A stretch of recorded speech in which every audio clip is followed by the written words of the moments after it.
兄弟姊妹，大家平安。今仔日是2022年12月12号。今仔日的经文是诗篇42篇，以赛亚书29章17节到24节，使徒行传第5章12节到16节。今仔日要甲大家三角分享的主题是新约技术。新约技术总是比较兄目，较引起人的注意。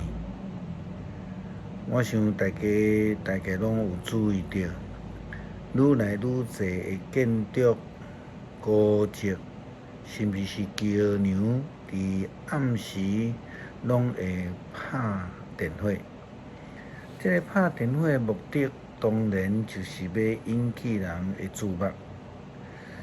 传统上，台湾人拢比较较节省，就算是开店，嘛想尽办法减开足侪拍的店。进入这种传统的店，迄个感觉其实并无好。上面迄个整体的感觉感觉咧昏昏暗暗安尼。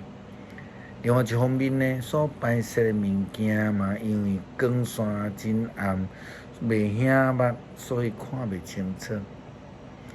传统上，台湾教会甲基督徒也有安尼的文化甲做法，做啥物代志拢无爱互人知影。除了是因为民族性的关系以外，其实嘛误解着耶稣基督的教导。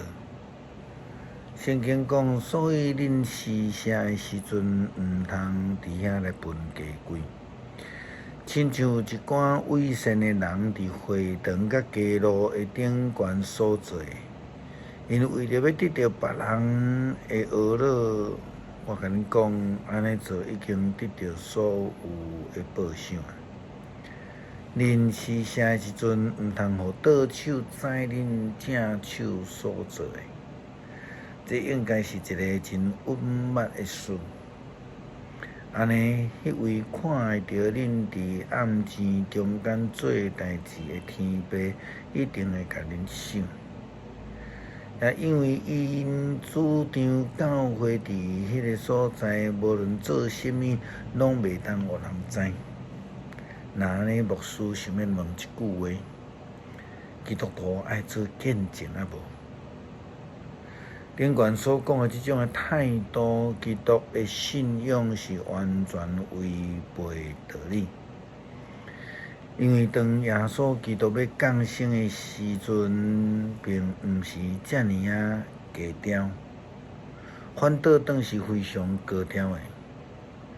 咱知影有东方的关心的学家看到一粒启明星，一群伫旷野中间的各样的人，因伫黑暗的中间，忽然互大光的显现来惊着。